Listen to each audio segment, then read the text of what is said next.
Amaka once believed that love could conquer all. She was soft-spoken, elegant, and loyal.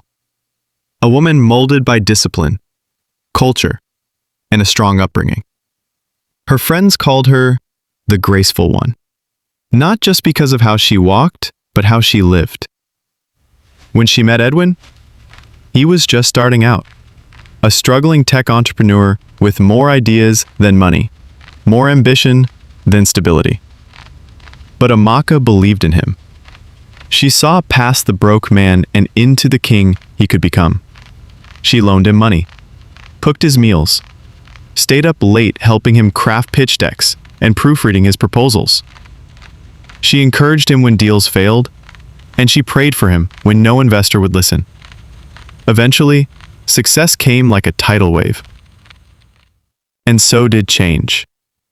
The man who once couldn't sleep without cuddling her now snored with his back turned.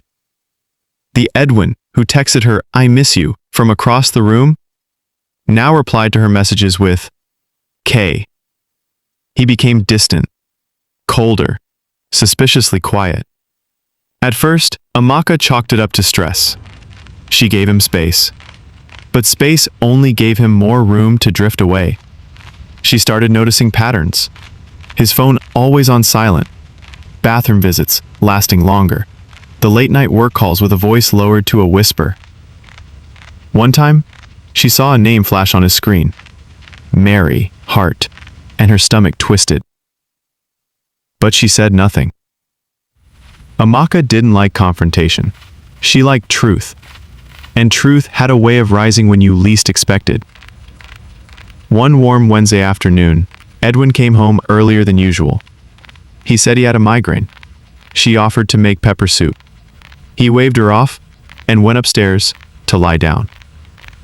Amaka let him be.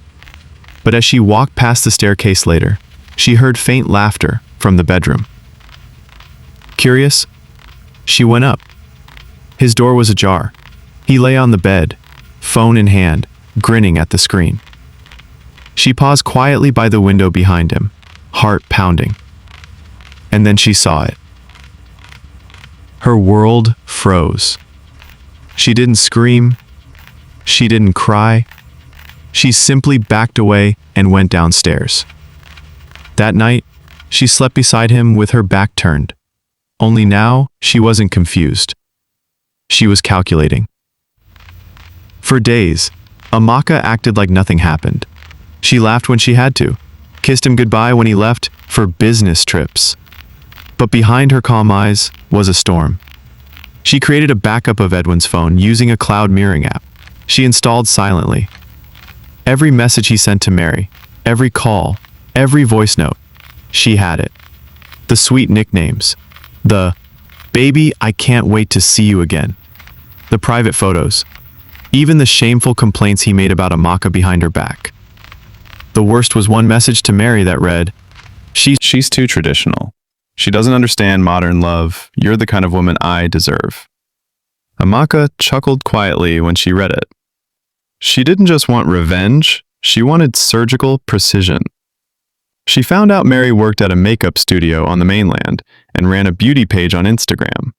She followed the page using a fake account and began interacting, complimenting her style, pretending to be a fan.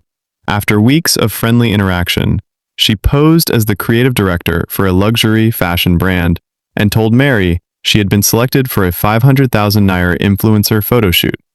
It was scheduled at a top hotel in Lekki. All she had to do was show up. Mary, overexcited, accepted. The same day, Amaka told Edwin she'd be at a women's retreat and wouldn't be home. Then, she slipped a handwritten note into his briefcase that said, "Room 609. I left you a surprise. Don't disappoint me." Edwin, thinking Amaka was planning something spicy, dressed in his most seductive cologne and rushed off like a teenager.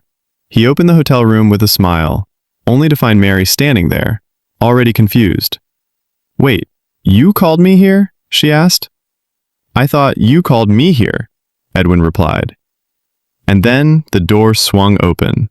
In walked Amaka, dressed in black, heels sharp, with a quiet fury in her eyes. Behind her came a female blogger, a male journalist, and 2 photographers. Silence. Edwin stuttered. Amaka, what are you?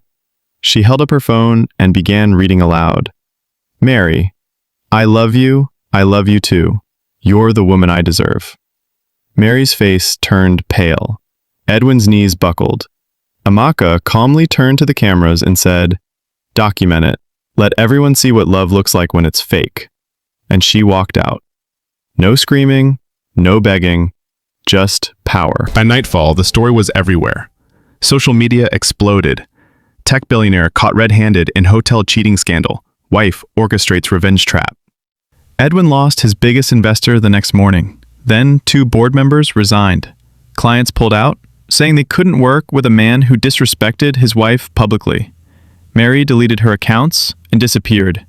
Amaka filed for divorce with full legal backup. Chat logs, call history, hotel footage.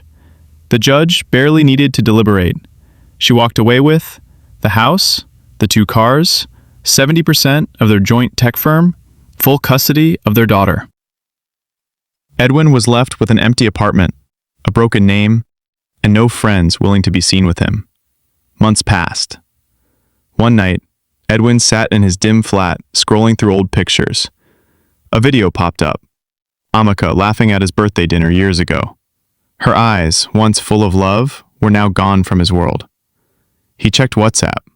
Her last profile post was a photo of her standing in front of their old mansion, dressed in white with her daughter in her arms. The caption read, "Some lessons don't need noise, just silence, truth, and timing." He typed a message, then deleted it. He had already lost.